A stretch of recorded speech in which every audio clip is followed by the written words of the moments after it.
Kiosque qui reçoit pour vous ce jour dans ce numéro Igbo Lendombo. Il est président fondateur du mouvement citoyen éclairé et expert et consultant en finances publiques. Avec lui, nous allons donc parler de la vision sociétale et économique du MCE. MCE qui est le mouvement citoyen éclairé et une plateforme apolitique basée en République démocratique du Congo ayant pour objectif la conquête de la mentalité congolaise ainsi que la régénération de l'homme congolais sur tous les plans, afin de lui permettre de participer activement au développement et au bien-être de la société congolaise. Mais également, nous allons ensemble aborder aussi quelques sujets d'actualité qui défraient la chronique en République démocratique du Congo. Monsieur Hugues Bolé, vous êtes le bienvenu sur Kiosque. Bonjour et bonjour à tous ceux qui nous regardent, tous les auditeurs et les téléspectateurs en ce moment. Et d'entrée de jeu, quels sont les mobiles qui ont prévalu à créer ces mouvements citoyens MC? Alors, nous nous sommes rendus compte au bout d'un moment qu'en République démocratique du Congo, on avait tout, ou oui. On a tout. Le sol, le sous-sol, et la seule chose qui manquait, ou l'élément déclencheur qui peut pousser le Congo, ou emmener le Congo à se développer, c'est la mentalité congolaise. Pourquoi? Aujourd'hui, si vous prenez tous les Congolais de la République démocratique du Congo, vous les emmenez par exemple aux États-Unis, et vous prenez tous les Américains, vous les amenez ici en RDC, je vous donne moins de 10 ans qu'avec la même mentalité, les États-Unis, avec les Congolais, va se dégrader, oui. Et le Congo, avec les Américains, va se développer. Pourquoi? Oui. Parce que c'est une question d'hommes. En République démocratique du Congo, on a vraiment cette problématique d'hommes. Et cette problématique peut être réglée justement par la mentalité. Et alors on a regardé, on s'est dit, la première conquête, avant de faire n'importe quelle conquête, c'est la conquête de la mentalité congolaise, parce que grâce à la mentalité, grâce à l'état d'esprit, grâce à l'éveil des consciences, le peuple congolais peut justement emmener son pays à se développer. Voilà. Mais en fait, qui vous a donné en fait l'idée de créer ces mouvements? Il y a eu quelqu'un ou bien c'est par une simple conception et réflexion et cela vous a poussé à cette finalité? Oui, c'est surtout l'amour du pays. L'amour du pays parce qu'au bout d'un moment, je me suis rendu compte que j'avais déjà atteint l'âge où Lumumba était déjà héros national, oui. L'âge où Mobutu, le président Mobutu était déjà président de la République. J'avais largement dépassé l'âge où le président Kabila était président de ce pays. Alors je me suis dit, il n'y a plus de place aux excuses. On a déjà bien étudié, on est déjà bien avancé. Il est peut-être temps de servir utilement mon pays. Et j'ai fait cette analyse-là. Et je me suis dit, tiens, voilà, c'est par ici qu'on va commencer. Parce que quand quelqu'un est stable dans sa tête, cette stabilité va se refléter même dans sa vie. Et si le Congolais est stable dans sa tête, et si le Congolais a cette vision claire et nette de là où il veut aller, et ben ça va se ressentir. Or, pour l'instant, le constat est tel que la République démocratique du Congo doit encore faire cette conquête de la mentalité congolaise. Mais au centre du problème du développement aujourd'hui, on trouve l'homme, l'homme des sciences, homme des conceptions et des réflexions, et même bien sûr des citoyens honnêtes ayant une mentalité tournée vers le développement grâce à une certaine vertu. Mais vous ne voyez pas que l'un et l'autre manquent encore au Congo. Le premier doit encore se former et puis se discipliner. Pensez-vous que les mouvements que vous avez eu l'estime, honneur de créer va résoudre ce genre de problèmes si facilement? Non, pas si facilement justement. Ce que nous on fait, c'est on ajoute ou bien on vient rajouter une pierre à l'édifice. C'est-à-dire que on vient avec une idée et on dit à tous les Congolais que cette idée, je suis peut-être l'initiateur de l'idée, mais je ne reste pas le seul acteur. Oui. C'est vraiment une idée nationale que tout Congolais qui aime son pays et qui pense que à travers la mentalité, on peut justement développer ce pays, peut venir s'imbriquer et nous rajouter des idées. Parce que je n'ai pas la science infuse. Il y a des gens qui ont fait des études sociales, des sociologues, des politologues, des gens, des doctorants, des gens qui sont vraiment très poussés dans l'étude de la gestion même de la cité, qui peuvent venir nous ajouter cet apport. Mais la seule chose que nous, peut-être, on veut mettre en place ou qu'on emmène, c'est cette façon de dire et de faire en même temps. On dit et on fait.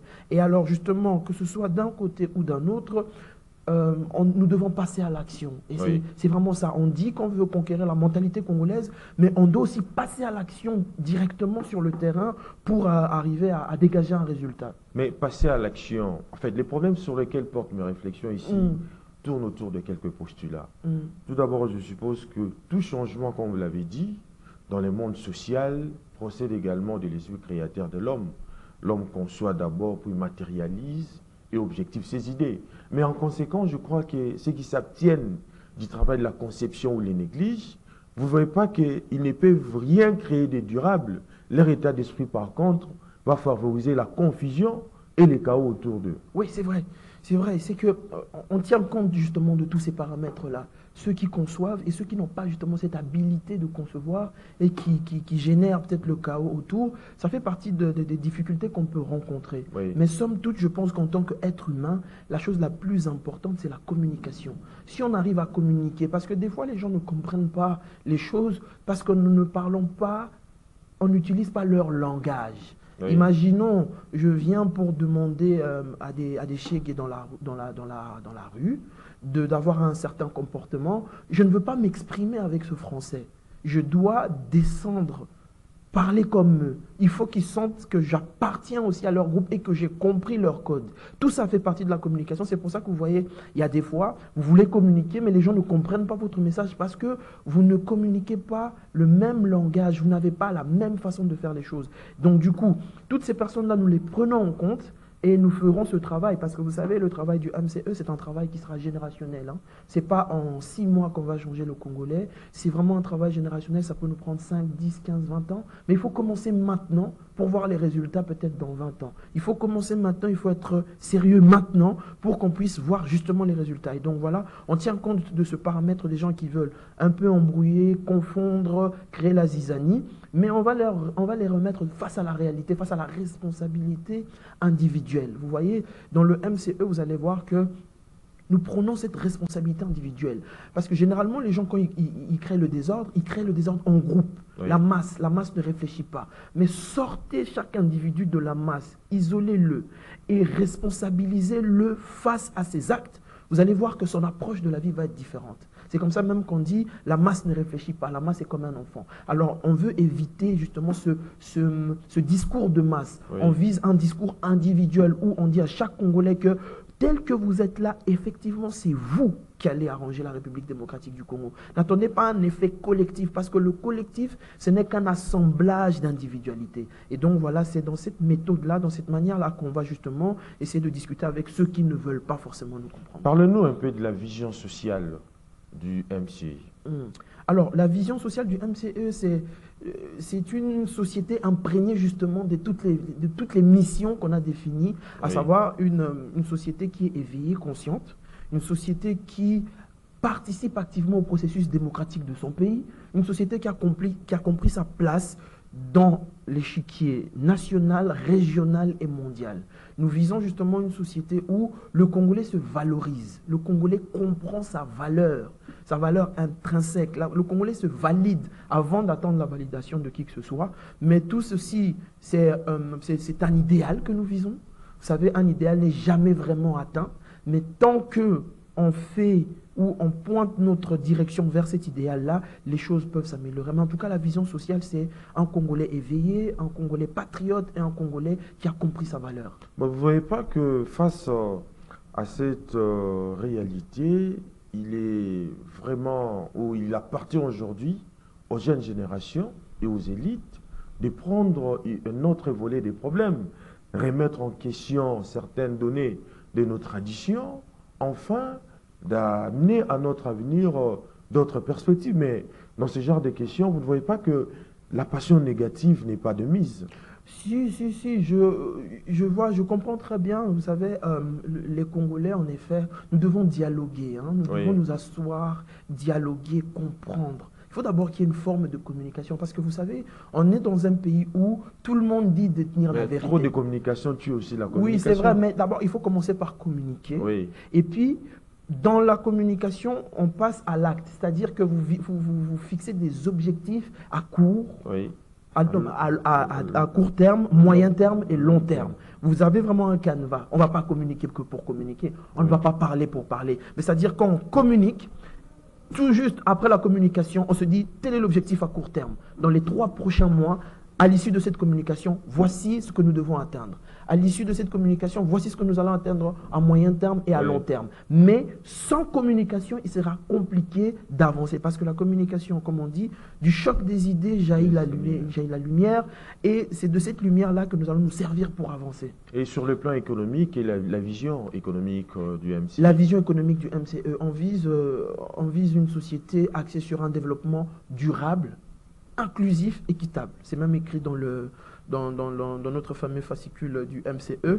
Alors, nous visons cette société dans quel sens? Parce que nous avons vécu dans une société très individualiste, où les gens, dès qu'ils accèdent au pouvoir, ils se disent « comme ils tournent en aille ». Je pense que moi j'ai à prendre, le reste je m'en fous. Donc privilégier l'intérêt personnel au détriment de l'intérêt supérieur. Exactement. Maintenant, voilà, c'est ça. Les gens privilégient leur intérêt personnel. Aujourd'hui, notre vision économique, c'est de privilégier l'intérêt collectif. On vise d'abord la collectivité, on vise ce qui sera durable dans le temps, ce qui va inclure tous les Congolais. Que les ressources de la République démocratique du Congo soient distribuées de manière équitable. Il faut faire attention entre équitable et égal. L'équité, c'est-à-dire que celui qui doit avoir 1 à 1, celui qui doit avoir 10 à 10, celui qui doit avoir 15 à 15. C'est ça l'équité en fonction de chacun d'entre nous. Et d'ailleurs, nous visons justement dans cette économie pour pousser les pouvoirs publics aussi à voir que le pays, le Congo, je veux dire là par là, c'est qu'il y a plusieurs idées qui viennent dans ma tête. Il faut que je les sélectionne. Avant de demander à l'État de faire quoi que ce soit pour vous, vous-même, vous pouvez déjà faire quelque chose pour l'État. Oui. C'est-à-dire que dans le modèle économique du MCE, on a pensé justement aux coopératives. Les coopératives, ce sont des formes d'entreprises où les gens, où les personnes qui partagent les mêmes intérêts se mettent ensemble de manière complètement autonome pour faire tourner leur business ou leur situation économique au profit de la collectivité. Et si aujourd'hui, en République démocratique du Congo, on essaie le modèle des collectifs, des coopératives, où tout le monde travaille de manière collective, je pense qu'on pourra même inciter les pouvoirs publics à aller dans ce sens et à avoir un impact même sur l'économie, sur la façon dont le pays est géré. Donc on a vraiment des propositions économiques, il n'y a pas que des idées, il n'y a pas qu'un idéal, il y a vraiment cette proposition, étant donné que personnellement je sais quand même comment l'économie du pays fonctionne, je ne me réveille pas d'un coup de baguette magique comme ça, je commence à réfléchir, non, j'ai vu l'État, j'ai vu comment l'État fonctionne, j'ai compris comment l'État fonctionne, et maintenant on se dit, si on peut apporter notre pierre à l'édifice en étant sérieux, et en investissant dans le capital humain de ce pays, on peut faire quelque chose. Mais dans le dépliant du MCE, vous avez, en fait, dans la mission que vous avez énuméré un certain nombre d'éléments, notamment, comme vous l'avez dit ici, que les mouvements citoyens éclairés visent à catalyser un changement positif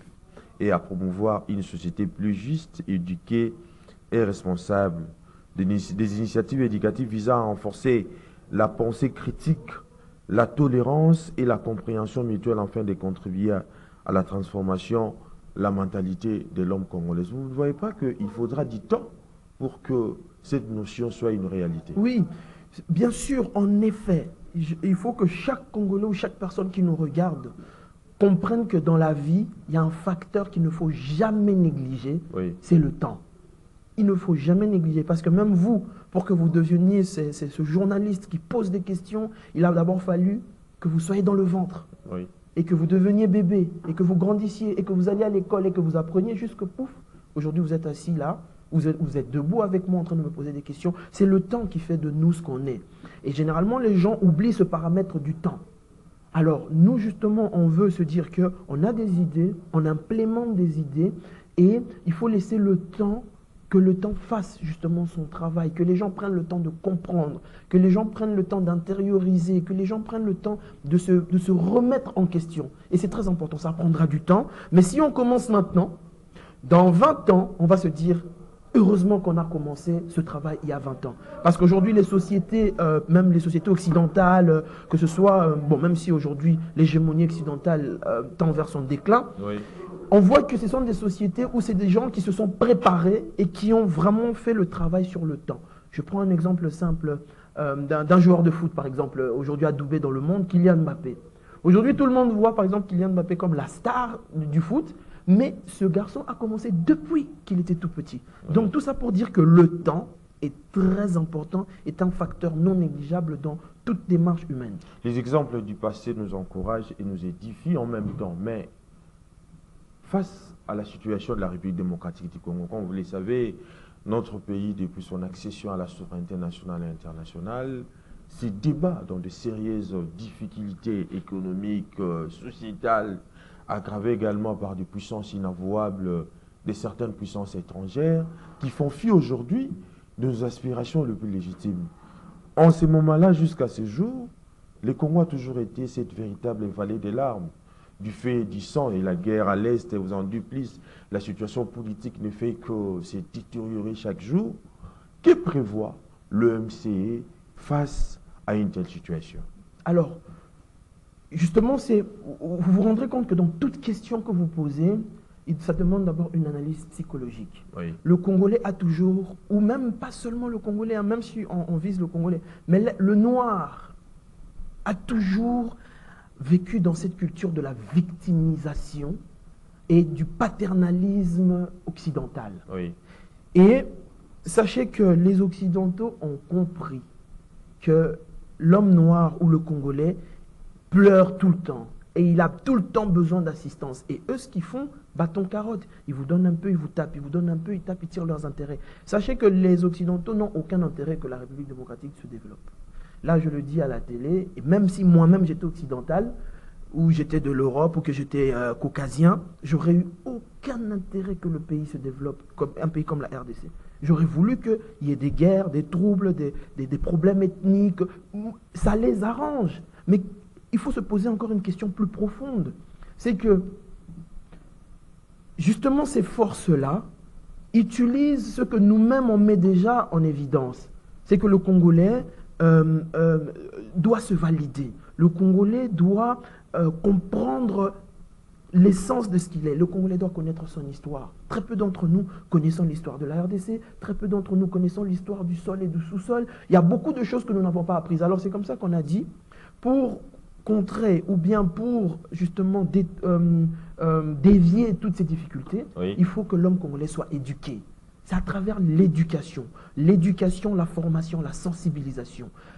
Comprenez-moi qu'il y a beaucoup de gens qui me disent oui, bon voilà, c'est idéologique, c'est utopique, voilà, on a déjà des problèmes sérieux. Mais si vous n'êtes pas réglé dans votre tête, si dans votre cerveau ou dans votre esprit, il y a quelque chose qui ne fonctionne pas, sachez qu'aujourd'hui, vous pouvez donner 100 000 $ à un fou. Il ne pourra même pas acheter une maison. Il a 100 000 $, mais comme dans sa tête, ça ne fonctionne pas bien. C'est un fou, il ne saura quoi faire. Limite même, il va prendre les 100 000 $, il va mettre ça dans la poubelle parce qu'il ne comprend pas la valeur. Il faut d'abord que le Congolais, dans la tête, qu'on soit clair, qu'on arrête de se victimiser, qu'on arrête de pleurer. Au bout d'un moment, ça fait 60 ans, 63 ans, qu'on ne fait que pleurer, pleurer. À un moment, il faut changer de technique. Quand vous voyez qu'une technique ne fonctionne pas, recentrez-vous sur vous-même. Je demande même au pouvoir public, au-delà de tout ce qu'on dit, on va faire des projets, des immeubles, on va faire ci, ça. Investissons d'abord dans le capital humain congolais. Investissons d'abord dans l'homme congolais. Est-ce que l'homme congolais a compris ce qu'on a envie de faire? Parce que vous pouvez construire des immeubles, vous pouvez avoir des projets, mais tant que l'homme congolais, l'humain congolais n'a pas compris, c'est vraiment c'est ce qui va nous pousser justement à chaque fois faire un pas en avant et 10 pas en arrière. Vous voyez? Par exemple, moi je dis dans le modèle économique, j'ai proposé les banques de crédit agricole et les banques d'investissement. Oui. Il faut que, regardez, 90% de tout ce qu'on mange, de tout ce qu'on utilise en République démocratique du Congo vient de l'extérieur. Masangu et Outara Libanda, Loso Libanda, Piodi Libanda, tout ce qu'on mange vient de l'extérieur. On ne produit rien. Et on ne produit rien, et tous les jours, la dollar et mata. Dollar, messieurs et dames, nous ne produisons rien. Dollar, on est au Kenata, tina 100. Parce que nous ne produisons rien. Alors il faut qu'on puisse se conscientiser, et surtout, au niveau des lois, au niveau de l'administration, en tout cas pour avoir fait le tour, je vous jure que la République démocratique du Congo est complète à ce niveau. Au niveau des lois, au niveau de la batterie, quand vous regardez, on est complet. l'applicabilité. Oui, pose problème. On n'applique pas. Comme si on vit dans un pays où comme tout le monde est sorcier. C'est ça la sorcellerie. C'est comme si nous tous on était des petits sorciers à essayer de faire en sorte que la République démocratique du Congo soit... chacun calcule comment je vais faire pour que le pays tombe. Personne ne pense à quoi. Et dès que tu commences à penser à faire comment le pays va s'élever, Oui. tu deviens l'ennemi public numéro 1. Et vous savez, moi-même, je dis, même Dieu là où il est, quand les Congolais prient, il a éteint la fréquence. Il a dit non. Mais je fais remarquer à ces propos l'extrême diversité de l'emploi du mot assistance. Vous avez parlé de l'assistance peut-être technique, financière. Mais vous ne voyez pas que toutes ces assistances-là n'est que l'expression d'une volonté politique. Cela ne peut ou ne peut pas être accepté à tout bout de champ. Oui, bon, c'est une volonté politique. Qui dirige le pays? Ce sont les hommes. Aujourd'hui, là, vous êtes journaliste. Demain, vous pouvez être ministre de la Communication. Vous savez, là, on attend un gouvernement. Il y aura de nouveaux ministres. Oui. C'est-à-dire, il y a des gens qui avaient exercé avant qui vont partir et des nouveaux venants qui vont arriver. J'insiste, l'homme congolais. Oui. Parce que ce ne sera qu'un cycle. Et sachez, j'insiste encore, que moi, même si j'étais un pays occidental, je n'aurais eu aucun intérêt que la RDC se développe. Et j'aurais utilisé toutes les failles que la RDC a pour rester dans cet état d'inertie. Les Congolais sont inertes. Il y a des gens qui sont intelligents, il y a des gens qui veulent transformer ce pays, mais on a l'impression que des fois le pays est pris en otage par un groupe de gens qui, regardez par exemple, vous dites, oui, vous prenez votre pays en otage. Oui. Vous ne voulez pas que le pays se développe. Mais ceux avec qui vous traitez, qui sont aussi, on va dire, des politiciens comme vous, Oui. développent leur pays. Ils font en sorte que leur pays aille de l'avant.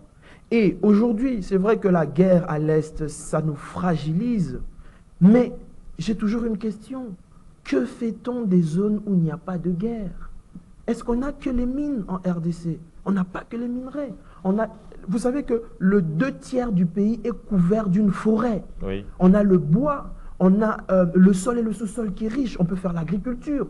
Aujourd'hui, nous demandons au pouvoir public de libéraliser le secteur routier pour que ceux qui cultivent puissent avoir des chemins pour justement déverser leur culture.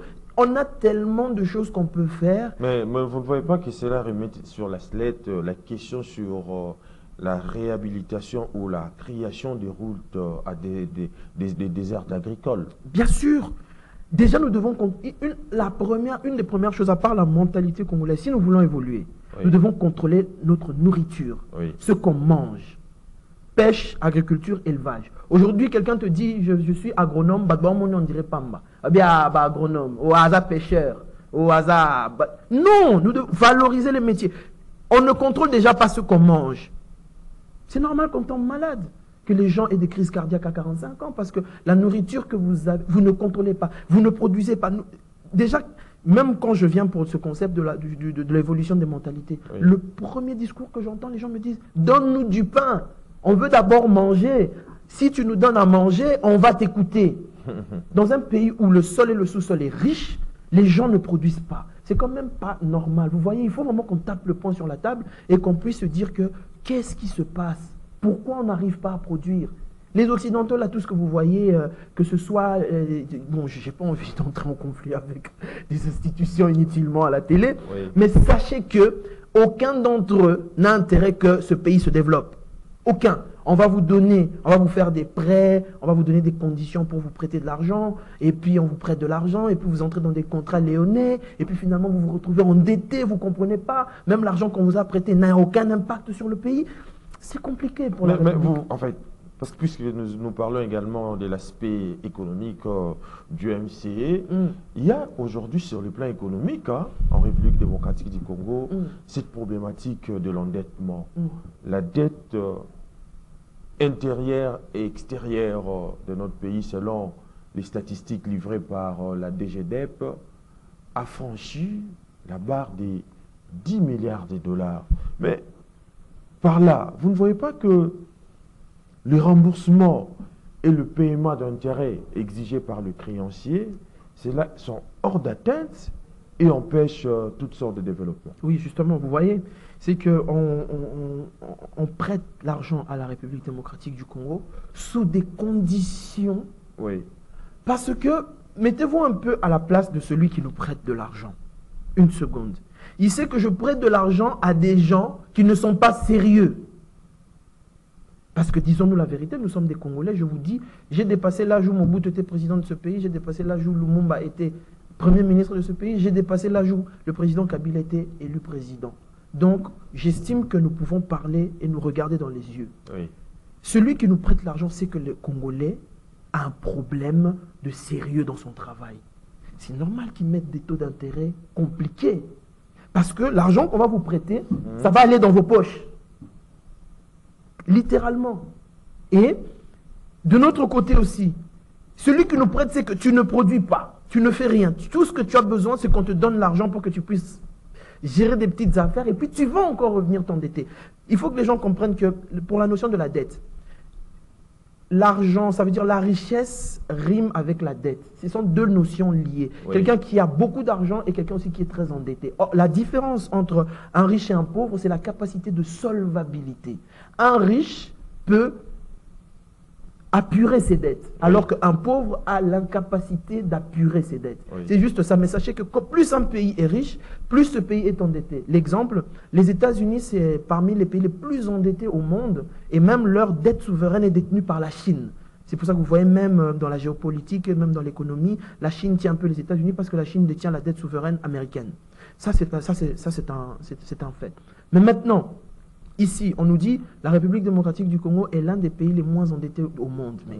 10 milliards de dollars. Même les budgets qu'on fait, les budgets annuels, les prévisions budgétaires qu'on fait. Oui. On ne peut pas développer un pays comme le Congo avec des budgets comme 5, 10 milliards de dollars. C'est de l'utopie complète. Mais vous allez voir, les gens vont s'acclamer, vont se féliciter dans la médiocrité. Tout le monde est content. Voilà, on est passé de -1 à 0. Les gens sont contents. Alors que nos amis ou les autres Africains du monde, les autres Africains justement de notre continent, essaient de se développer d'une autre manière. Donc cette histoire de la dette, oui, c'est un problème qui nous gangrène, mais il faut voir aussi quelles sont les conditions et comment les gens traitent. Je dis toujours, même aux financiers, même aux économistes, tant que vous n'arrivez pas à expliquer à un enfant de 2 ans ce que vous faites, vous ne le faites pas bien. Expliquez au peuple que si on nous prête 1 milliard de... Prenons l'exemple. On prête à la République démocratique du Congo 1 milliard de dollars. Oui. Vous êtes sérieux. Vous êtes vraiment sérieux. Vous savez que 1 million de dollars a été prêté à la République démocratique du Congo. Il y a tellement de choses qu'on peut faire. Rien que le secteur agricole. On peut injecter, vous allez me dire, oui, mais c'est pas facile. Oui, c'est ça. Ça, c'est le discours des technocrates. Hein. Ils essayent toujours de compliquer les choses pour justement dribbler les gens. Vous pouvez mettre 600 millions de dollars dans l'agriculture. C'est-à-dire les routes, les dessertes agricoles. Vous commencez à impulser une économie. Oui. Rien qu'au niveau de l'agriculture, vous allez voir qu'on va commencer à produire pêche, élevage, agriculture. Normalement, le ministre de pêche, élevage, agriculture doit être le ministre le plus puissant de la RDC. Aujourd'hui, il est relégué, je ne sais même pas, même pas second plan, on va dire, on ne le voit même pas. Oui. Vous voyez? Donc, on peut faire tellement de choses dans ce pays si on est sérieux. Mais apparemment, vous encouragez cet endettement, oui, cela vont s'en pesant d'ordre, d'autant plus que cela fait partie de mode de financement du gouvernement. Il y a l'endettement, la planche à billets, mais aussi les taxes et impôts. Mais vous ne voyez pas que quelque part aussi, il faut l'audit de la dette. Oui. Quand je parle de l'audit, je voulais qu'on puisse d'abord faire un examen minutieux du passé, démêler les chevaux et établir des responsabilités. Cette dette a servi à quoi? Qui l'a endetté? Pour quelle cause?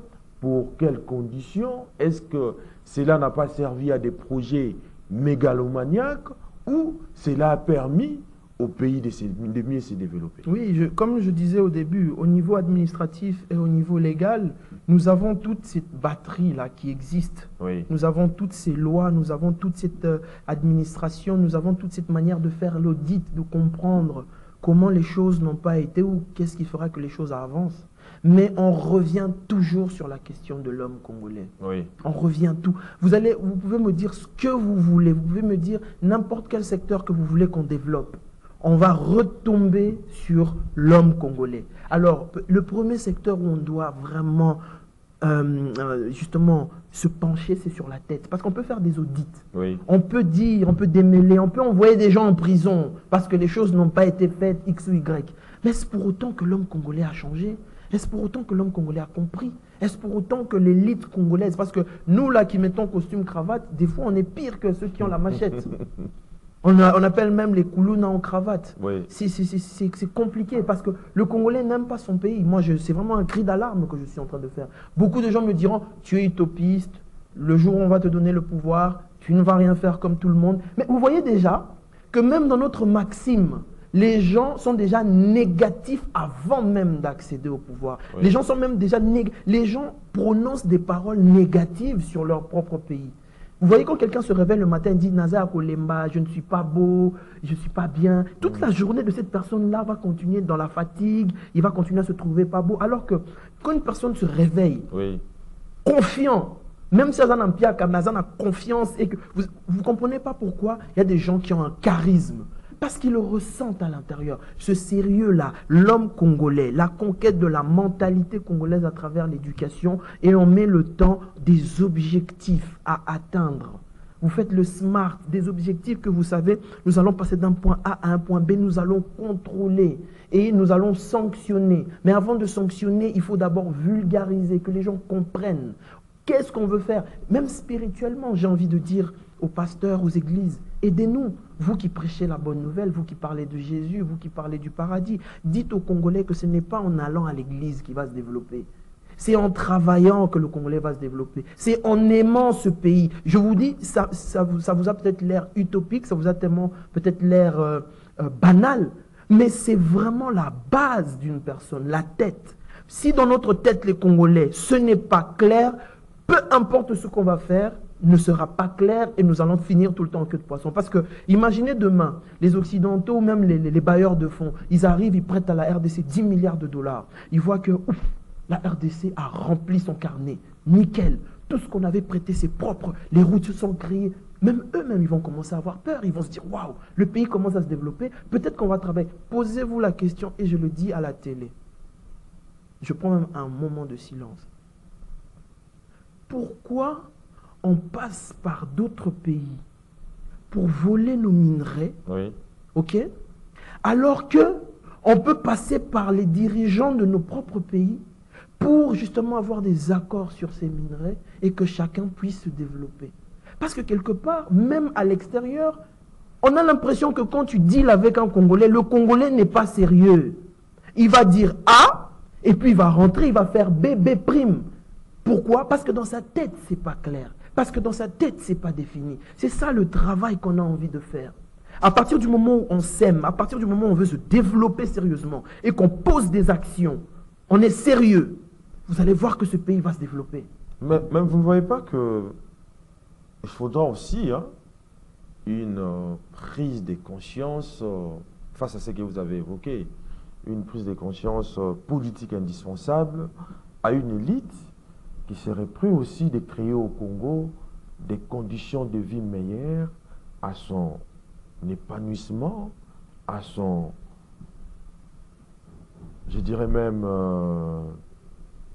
édification en Afrique en général, mais aussi en République démocratique du Congo en particulier. Oui. Si, mais c'est qui l'élite? L'élite, c'est l'homme congolais. Oui. Nous devons commencer par toucher la petite enfance. Commencer par éduquer la petite enfance. Responsabiliser la petite enfance. Est-ce que vous savez que... je dois toucher des sujets quand même. Est-ce que vous savez qu'au Rwanda, Oui. les Rwandais disent à leurs enfants, dès le bas âge, dès qu'ils sont tout petits, parce que moi j'ai grandi, j'ai fait mes études avec les Rwandais en Europe, on a étudié, j'ai côtoyé tous ces gens. Ils disent à leurs enfants, dès le bas âge, que Goma, c'est à eux. Donc, il est très difficile que tu dises à un Rwandais qui a 50 ans ou 30 ans que sa guerre qu'il est en train de faire à Goma est illégitime. Parce qu'on l'a déjà inculqué ça depuis le bas âge. Oui. C'est dans son disque dur interne. Nous devons toucher l'enfance. Nous devons toucher l'éducation, une éducation de qualité, où on responsabilise le Congolais sur son impact, sur son apport pour ce pays. Pour que justement l'élite de demain soit quelqu'un qui a compris ce pays. L'élite aujourd'hui, les gens s'assoient au pouvoir. Moi, je dis même aux élites qui sont au pouvoir. Il y a moyen de se faire de l'argent dans ce pays. Oui, vous le savez. Mais il y a aussi moyen de développer ce pays. Oui, vous le savez. Il y a moyen. Un projet, par exemple, vous allez dire, mais monsieur Boolé, oui, je défends la République démocratique du Congo à travers le MCE. Un projet, vous dites que le projet va coûter 1 million. On décaisse 1 million. Finalement, ça se dilapide. Et au final, vous vous retrouvez, il n'y a que 50 000 pour le projet. Ce projet ne peut pas voir le jour. Alors que dans le même projet, bien sûr qu'on doit payer les experts, on doit payer la main-d'œuvre, on doit payer les gens qui travaillent, les gens qui conçoivent. Mais pour un projet, si vous réalisez ce projet à 80%, même le public, même le peuple va se dire que, en effet, ils avaient dit qu'ils allaient construire telle chose, telle chose, telle chose. Le cahier de charges a été rempli. Soyons intellectuels, soyons intelligents, faisons les choses bien. C'est ça le problème en République démocratique du Congo. Nous devons, la tête du Congolais doit être claire. Aujourd'hui, le chef de l'État a procédé à la nomination de la première ministre Judith Suminwa pour en fait diriger l'équipe gouvernementale. Mais avant que l'on puisse constituer qui est l'ossature de ces gouvernements, il y a eu des consultations que la ministre est en train de mener pour la sortie du gouvernement. Mais la dame exige aussi qu'il y ait des gens compétents au sein de son équipe gouvernementale. Vous ne voyez pas que cela remet également sur la sellette la question de la mentalité? Oui, bien sûr. Ça remet, excusez-moi, ça remet sur la sellette la question de la mentalité.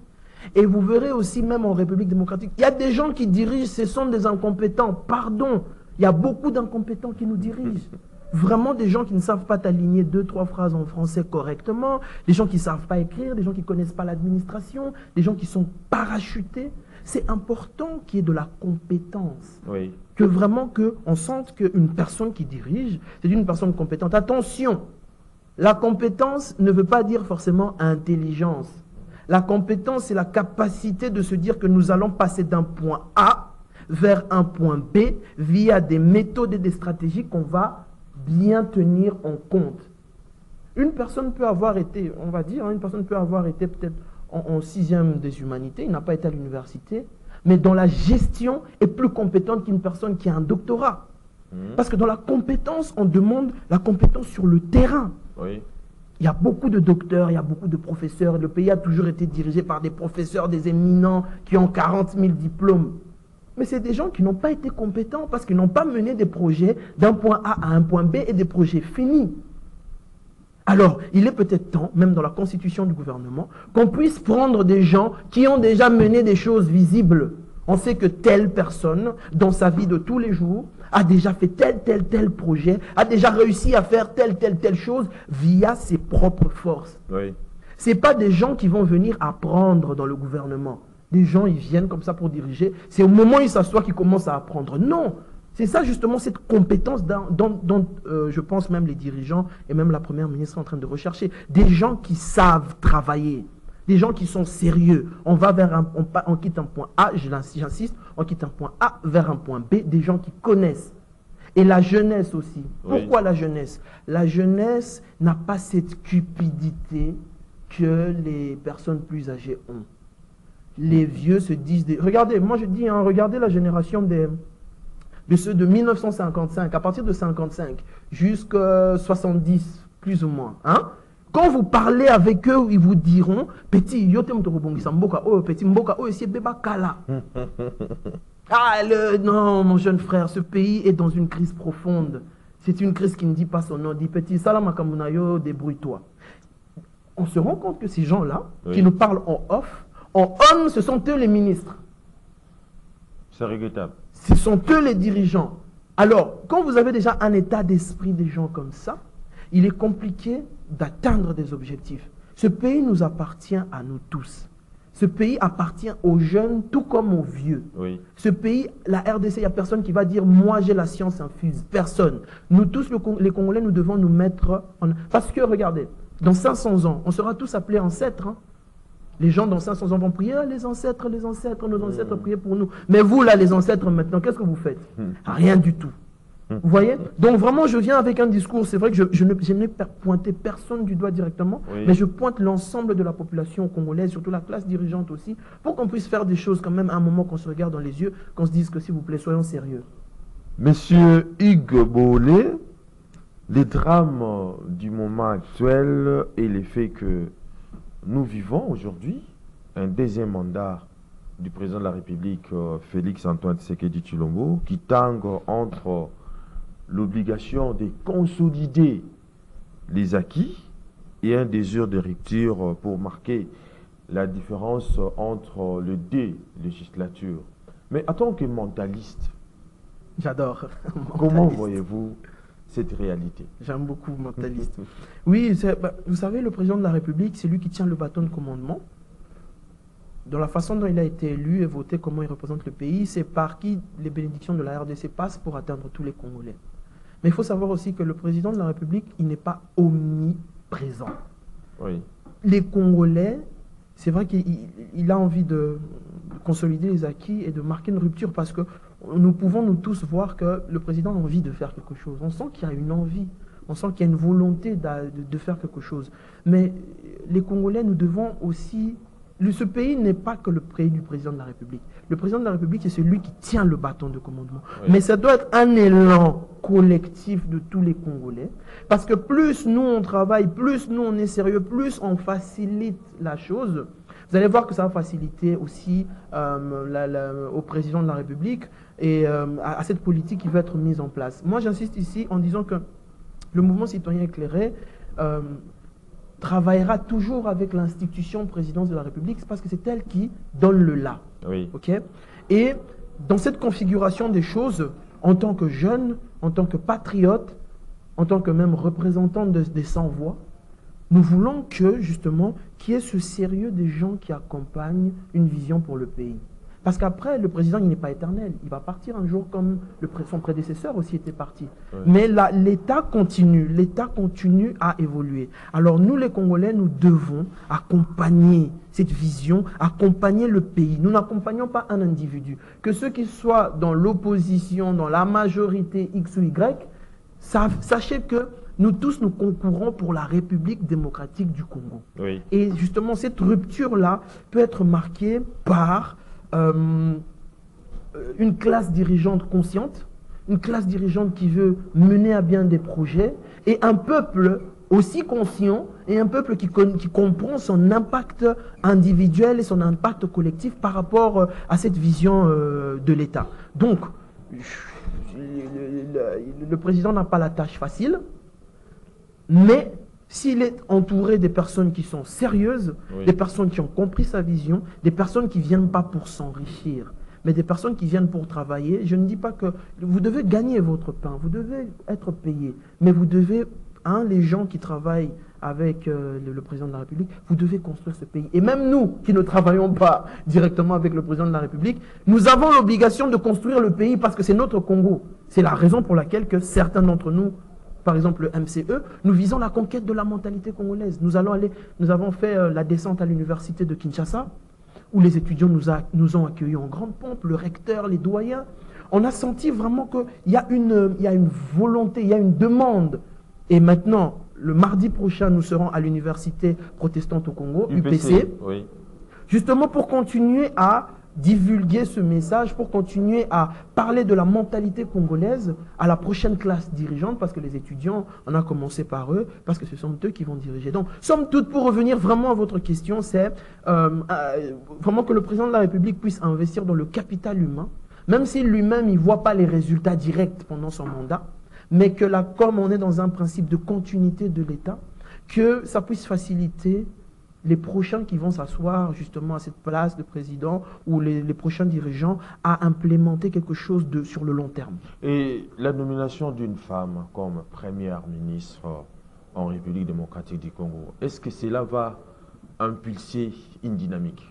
Oui, alors, en principe, ça doit impulser une dynamique dans la mesure où les hommes et les femmes n'ont pas la même approche de la vie, n'ont pas la même approche des sujets.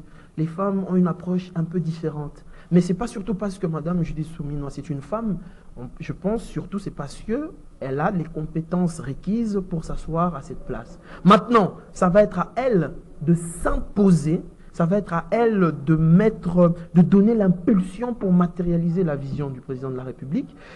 Tout dépendra de comment elle va se mettre en avant pour que cette politique-là puisse s'asseoir au niveau national. Mais c'est une bonne chose, c'est une première, ça donne un espoir aux jeunes filles de se dire que c'est possible aujourd'hui en République démocratique du Congo d'occuper des postes on va dire même de chef de gouvernement, et un jour, on ne sait jamais, peut-être qu'en République démocratique du Congo, on aura une présidente femme. Ce n'est pas impossible. Donc, comme on dit, qui éduque une femme éduque une nation. Oui. À travers les femmes, même nous, le MCE, on veut justement instaurer cette éducation, réveiller la conscience des femmes même, parce que si une femme est éduquée, elle aura tendance à choisir aussi un homme qui est éduqué, et ils auront tendance à avoir des enfants qui sont éduqués. Et si toutes les femmes sont dans ces dynamiques-là, c'est tout un pays qui va s'élever. Et voilà, donc nous disons encore félicitations, mais maintenant nous attendons la Première ministre, elle a des challenges, et les mêmes personnes qui l'acclament aujourd'hui seront les premières personnes à lui lancer des pierres, ce seront les premières personnes à la vilipender. Donc, toutes les personnes qui la félicitent, il faut qu'elles regardent avec beaucoup de recul, et qu'elle se dise qu'elle a une grande tâche et qu'elle se concentre vraiment sur sa tâche plutôt qu'aux honneurs. Nous sommes arrivés pratiquement à la fin de cette émission, mais d'une manière spécifique, pouvez-vous nous donner les éléments clés de la mission du MCE? C'est même pas les éléments. L'élément clé de la mission du MCE, c'est l'éveil des consciences. Et puis maintenant, on bifurque. L'éveil des consciences, avec le point central, c'est l'éducation. Oui. Quand on dit éducation, formation, sensibilisation et l'éveil de la conscience citoyenne. Et tout ça pour dire, finalement, le MCE veut investir dans le capital humain pour développer ce pays. En un mot, vraiment, c'est ça. Parce que même quand vous allez aller dans la vision économique, vous verrez qu'on est toujours dans le côté social, dans le côté humain. Parce que c'est ce côté-là qui va développer. Vraiment, le MCE vise l'être humain dans son individualité, pour être bon dans le collectif, pour permettre le développement de la République démocratique du Congo. Et surtout, on est inclusif, on prend toute personne qui va venir nous accompagner dans cette tâche. Les donateurs, nous vous appelons, parce que là, il y a des étudiants qui nous appellent un peu partout dans le pays. Nous n'avons pas toute la force financière, mais nous avons notre intelligence, nous avons notre volonté, et même les démarches que nous avons commencées jusqu'à présent, que le MCE fait son bruit, c'est grâce à nos fonds propres. Grâce au peu que nous gagnons, que nous aurions pu mettre dans nos familles ou acheter des grandes voitures ou péter des bouteilles de champagne en boîte, nous on a préféré de prendre cet argent-là et d'investir dans une cause qui est la nôtre. Et après maintenant, nous montrons le sérieux de notre côté, mais que le pays aussi nous accompagne à pouvoir implémenter cette vision-là de l'éveil. Et surtout, on vient prendre la place de personne, on vient juste pour l'intérêt de tous les Congolais. Très bien. Mesdames et messieurs, c'est par ces credos de M. Ig Boele Ndombo, qui est président fondateur du mouvement citoyen éclairé MC en sigle, expert et consultant en finances publiques, que nous mettons un terme à cette émission kiosque, puis ces propos nous aident à effleurer les différents problèmes du Congo et à nous déterminer pour des changements profonds et constructifs. Merci. C'est moi qui vous remercie d'avoir répondu à notre invitation. Merci beaucoup. Mesdames et messieurs, cette émission est réalisée par Doudou Montiri et Moro Djambé. Le prochain rendez-vous est pris donc pour la semaine prochaine. Mais d'ici là, portez-vous bien et bonne suite des programmes sur Canal Congo Télévision.